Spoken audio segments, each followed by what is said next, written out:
ভিডিওতে আমরা email configuration শিখব সিসকো প্যাকেট ট্রেসারের সাহায্যে। তো শুরুতেই আমরা যে কাজ করব সেটা হচ্ছে একটা নেটওয়ার্ক ডিজাইন করে নিব। তো এখান থেকে আমি একটা সুইচ নিচ্ছি 2960। ওকে, এরপর আমরা এন্ড ডিভাইস নিব। এখান থেকে আমি পিসি সিলেক্ট করছি। আমরা 3টা পিসি নিই। আমরা আমাদের নেটওয়ার্কটা যতটা বেসিক রাখা যায় বেসিক রাখবো। জাস্ট আমরা কনসেপ্টটা বোঝার চেষ্টা করব। এরপর আমরা 2টা সার্ভার নিব। একটা আমাদের ডিএনএস সার্ভার হবে, আরেকটা হচ্ছে ইমেল সার্ভার হবে। ডিএনএস সার্ভারের কাজ কি? ডিএনএস সার্ভারের কাজ হচ্ছে আমাদের যে আইপি অ্যাড্রেস রয়েছে সেটাকে ডোমেন নেমে বা ডোমেন নেম যেটা রয়েছে সেটাকে আইপি অ্যাড্রেসে কনভার্ট করবে। তো এটার নাম দিয়ে আমি ডিসপ্লে নেমটা চেঞ্জ করে দিই। এটা হচ্ছে ডিএনএস সার্ভার, ডিএনএস সার্ভার। আর এটার নাম দিব হচ্ছে মেইল সার্ভার, মেইল সার্ভার। এগুলো হচ্ছে পিসি 0, এগুলো ডিসপ্লের নামও চেঞ্জ করে দিতে পারি। এটার নাম দিব ক্লায়েন্ট 1, কপি করে মেসেজ। এটা হবে ক্লায়েন্ট 2 এবং এটা হবে হচ্ছে ক্লায়েন্ট 3, ক্লায়েন্ট 3। এরপর আমরা এই ক্লায়েন্ট 1 এর জন্য আমরা কানেকশনগুলো আগে দিয়ে নিই, তারপর বাকিগুলো আলোচনা করব।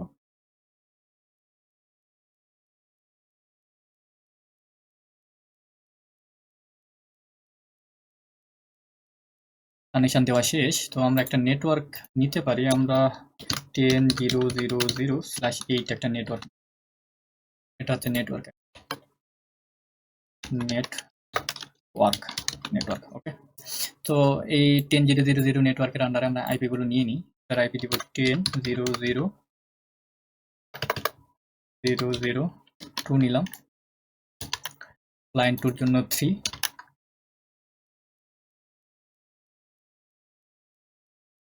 কি হচ্ছে সরি এখানে ক্লায়েন্ট 1টা পেস্ট হয়েছে। তো এখানে আমরা নিব 10.0.0.2, এটাতে হবে 10.0.0.3।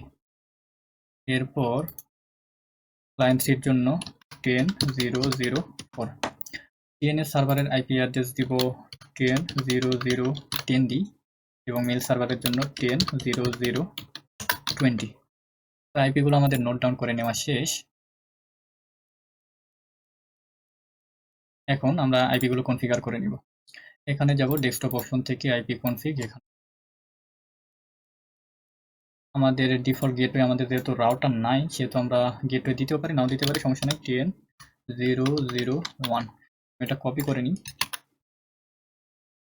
ক্লায়েন্ট 2 আইপি কনফিগারেশন করব। ডেস্কটপ আইপি কনফিগ অপশন থেকে 10.0.0.1 এর জায়গাতে 3 দিব, ডিফল্ট গেটওয়ে 1 দিব।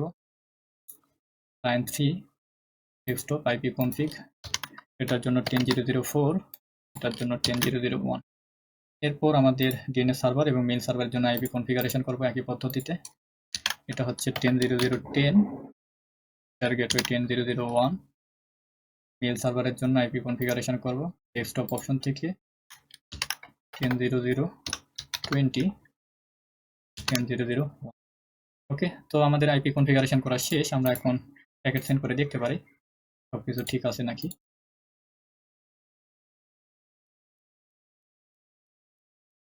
ওকে, ঠিক আছে। তো এখন আমরা যে কাজ করব, শুরুতে ডিএনএস সার্ভার এবং মেইল সার্ভারটা কনফিগারেশন করে নিব। তো ডিএনএস সার্ভারের জন্য ওকে, আগে মেইল সার্ভারটা কনফিগার করি। তো মেইল সার্ভারের জন্য আমরা সার্ভিস অপশনে যাব। এখান থেকে আমরা ইমেল অপশনে যাব। ইমেল অপশনে গিয়ে আমাদের ইমেইলের 2টা সার্ভিস আছে, SMTP simple mail transfer protocol এবং POP3 আছে। তো এই 2টাকে অন করে নিব। দেন আমরা ডোমেন নেম, এখানে ডোমেন নেম আমরা কি দিতে পারি? আমরা gmail.com দিব, gmail.com দিব। এটা সেট করে আমরা এখানে আবার পরে আসবো। তার আগে আমরা যে 3টা ক্লায়েন্ট নিয়েছি 3টা ক্লায়েন্টের মেইল কনফিগারেশন করব। তো ক্লায়েন্টের ক্ষেত্রে কি হয়, আমাদের একটা করে জিমেইল অ্যাকাউন্ট ক্রিয়েট করতে হয়। তো আমরা সেই কাজটাই করবো। এই 3টা ক্লায়েন্ট পিসি থেকে আমরা 3টা জিমেইল অ্যাকাউন্ট ক্রিয়েট করব। তো ইওর নেম, এর নাম কি হবে? এর নাম আমরা ক্লায়েন্ট 1 দিব, ক্লায়েন্ট 1। ওকে, ইমেল অ্যাড্রেস দিব কি? তো আমরা যে ইমেল অ্যাড্রেসটা আমরা ইউজ করতে চাচ্ছি সেই ইমেল অ্যাড্রেসটা দিব। তো এর জন্য আমরা ইমেল অ্যাড্রেস দিব, সিম্পল রাখার জন্য দিচ্ছি ক্লায়েন্ট, দুঃখিত, client1@gmail.com। তো ইনকামিং মেল সার্ভারটা কি হবে? জিমেইল, আমরা যেহেতু ইউজ করতেছি gmail.com দিব। এবং আউটগোয়িং এটাও gmail.com-ই হবে। এটা পেস্ট করে দিব এখানে। তো এখানে আমাদের ইউজার নেম এবং পাসওয়ার্ড দিতে হবে। এটা হচ্ছে ডিসপ্লে নেম এবং এটা হচ্ছে ইউজার নেম। তো এটা হচ্ছে কি লগ অন ইনফরমেশন। তো লগ ইনের জন্য আমাদের ইউজার নেম এবং পাসওয়ার্ড দিতে হয়, সেই কাজটা এখানে আমাদের করতে হবে রেজিস্ট্রেশনের ক্ষেত্রে। ইউজার নেম আমরা ক্লায়েন্ট 1-ই দিব এবং পাসওয়ার্ডও দিব হচ্ছে কি, এটা আমি কপি করে নিই, যেটা ইউজার নেম সেটাই পাসওয়ার্ড, এটা কপি করে নিই, এখানে পেস্ট করে দিই। তাহলে আমাদের রেজিস্ট্রেশনের ক্ষেত্রে কি ইনফরমেশন নিতে হচ্ছে? প্রথমে ইউজার ইনফরমেশনের ক্ষেত্রে প্রথমে নাম দিয়েছি client1, ইমেইল অ্যাড্রেস হচ্ছে client1@gmail.com, সার্ভার ইনফরমেশন। সার্ভারের ক্ষেত্রে আমাদের ইনকামিং মেল সার্ভারও gmail.com, আউটগোয়িং মেল সার্ভারও gmail.com, এবং লগ ইন ইনফরমেশনের ক্ষেত্রে client1 হচ্ছে ইউজার নেম এবং পাসওয়ার্ড হচ্ছে client1। এখানে যদি আমরা সেভ করি তাহলে আমাদের মেল কনফিগারেশন বা রেজিস্ট্রেশন হয়ে যাবে। সেম প্রসেসে আমরা ক্লায়েন্ট 2 এবং ক্লায়েন্ট 3 এর জন্য মেল কনফিগার করে নিব। এটার জন্য আমরা ডিসপ্লে নেম দিব client2, ইমেল অ্যাড্রেস দিব client2@gmail.com, ওকে। ইনকামিং মেল সার্ভার gmail.com, দুঃখিত, outgoing mail server gmail.com, user name client2, password ওইটাই হবে। সো এখান থেকে কপি করে নিয়ে এখানে পেস্ট করে দিব client2। এরপর আমরা সেভ করে নিব। এরপর ক্লায়েন্ট সির জন্য আমরা মেইল রেজিস্ট্রেশন করব। এখানে নাম দিব client3, email address client3@gmail.com, incoming mail server gmail.com, outgoing mail server gmail.com, user name client3, password ওইটাই হবে। তো এখান থেকে কপি করে এনে পেস্ট করে। তো আমরা 3টা ক্লায়েন্টের জন্য 3টা ইমেল রেজিস্ট্রেশন করে নিয়েছি। তো এটাকে আমাদের মেল সার্ভারে এন্ট্রি করতে হবে। এজন্য আমরা আবার ইমেল অপশনে যাব। এখান থেকে ডোমেন নেম আমরা সেট করেছি gmail.com। তো আমরা যে 3টা ক্লায়েন্টের জন্য 3টা মেল আমরা নিয়েছি, সো এগুলাকে এন্ট্রি করব। তো আমাদের ইউজার কি ছিল?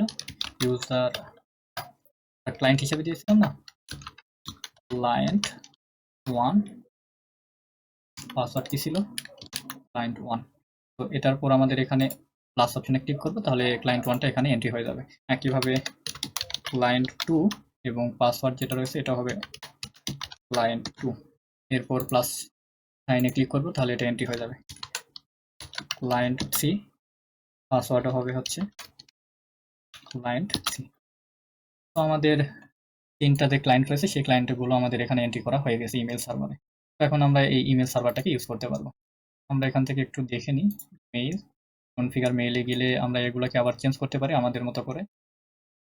তো আমাদের মেইল সার্ভারটা কনফিগার করা হয়ে গেছে। তো আমরা যখন কমিউনিকেট করব তখন আমরা কিন্তু এই জিমেইল যে ডোমেন নেম রয়েছে এটা ধরে কমিউনিকেট করব। gmail.com এর এগেইনস্টে আমাদের আইপি অ্যাড্রেস রয়েছে। তো আমাদের আইপি অ্যাড্রেস এবং এই ডোমেন নেম এর মধ্যে ইন্টারচেঞ্জ করতে হবে, অর্থাৎ নেম এক্সচেঞ্জ করতে হবে। ডোমেন নেমের পরিবর্তে আইপি অ্যাড্রেস, আইপি অ্যাড্রেসের পরিবর্তে ডোমেন নেম। তো এই ধরনের ইন্টারচেঞ্জের জন্য আমাদের এই ডিএনএস সার্ভারটা লাগবে। এই ডিএনএস কনফিগার করতে হবে এখন। তো এই সার্ভিস অপশনে গিয়ে ডিএনএস এ ক্লিক করব। তো আমাদের ডিএনএস সার্ভিসটা এখান থেকে অন করে দিতে হবে, নেম দিতে হবে। তো আমাদের ডোমেন নেম কি রেজিস্ট্রেশন করতে চাচ্ছি? gmail.com, ওকে। তো এই জিমেইল সার্ভারের অ্যাড্রেসটা দিতে হবে। আমাদের মেইল সার্ভারের অ্যাড্রেস কত? 10.0.0.20, 10.0.0.20। এরপর আমরা অ্যাড অপশনে ক্লিক করে দিব, তাহলে আমাদের ডিএনএস কনফিগার হয়ে যাবে। তো এখানে 00 আসছে, একটা 0 কেটে দিই। ওকে, সবকিছু ঠিকঠাক। আমাদের মেইল কনফিগারেশনও হয়ে গেছে, ডিএনএস সার্ভার কনফিগারেশনও হয়ে গেছে। আমরা চাইলে এখন মেইল সেন্ড করে দেখতে পারি। ইমেল অপশনে যাব, এখান থেকে কম্পোজ অপশনে যাব। আমরা হচ্ছে client1 থেকে কোথায় সেন্ড করতে চাচ্ছি, এখানে আমাদের জিমেইল অ্যাকাউন্টের নামটা দিতে হবে। আমরা ক্লায়েন্ট থেকে একটা মেইল পাঠিয়ে দিচ্ছি, client3@gmail.com, ওকে। সাবজেক্টে আমাদের সাবজেক্ট দিতে হবে টেস্ট মেইল, আমরা সাবজেক্টের নাম দিলাম টেস্ট মেইল। এখানে আমরা একটা মেসেজ লিখতে পারি, কি লিখবো? Hi, this mail is send to client3, okay. এরপর আমরা সেন্ড অপশনে ক্লিক করব। এখান থেকে আমাদের নোটিফিকেশন আসছে sending mail two client3@gmail.com, gmail.com with subject test mail. আচ্ছা, সাবজেক্টের নাম মেইল সার্ভার gmail.com, ডিএনএস রিসলভিং। এখানে আমাদের লাস্ট যে স্ট্যাটাস দেখতে পাচ্ছি সেটা হচ্ছে কি সেন্ড সাকসেস। তো সেন্ড হয়েছে কিনা আমরা ক্লায়েন্ট সি থেকে দেখে নিই। ইমেইলে যাব, এখান থেকে রিসিভ অপশনে যদি ক্লিক করি আমরা এখানে লিস্টে দেখতে পাচ্ছি যে ক্লায়েন্ট 1 থেকে আমাদের একটা, তো এখান থেকে আমরা পরে দেখতে পারি hi this mail is sent to client C. তো আমরা এখানে রিপ্লাই করতে পারি। তো রিপ্লাই হইতেছে টেস্ট মেইল। মানে আমরা লিখবো আই গট, একটা কংগ্রাচুলেশনস দিয়ে দিই, congratulations. Okay, I have got your mail. Grammatical কোনো এরর আসছে কিনা? ওকে, আমি এটা রিপ্লাই করতেছি, এখান থেকে সেন্ড করে দিব। এখন দেখি আমরা ক্লায়েন্ট 1 এ গিয়ে যে রিপ্লে মেইলটা চলে এসেছে কিনা। এখানে রিসিভ অপশনে যদি ক্লিক করি তাহলে দেখতে পাচ্ছি যে ক্লায়েন্ট সি থেকে আমাদের একটা রিপ্লে মেইল চলে এসেছে। এখানে দেখতে পাচ্ছি যে congratulations I have got your mail. তো এই ছিল আমাদের মেইল কনফিগারেশন। আশা করি সবকিছু বুঝতে পারছেন। ধন্যবাদ।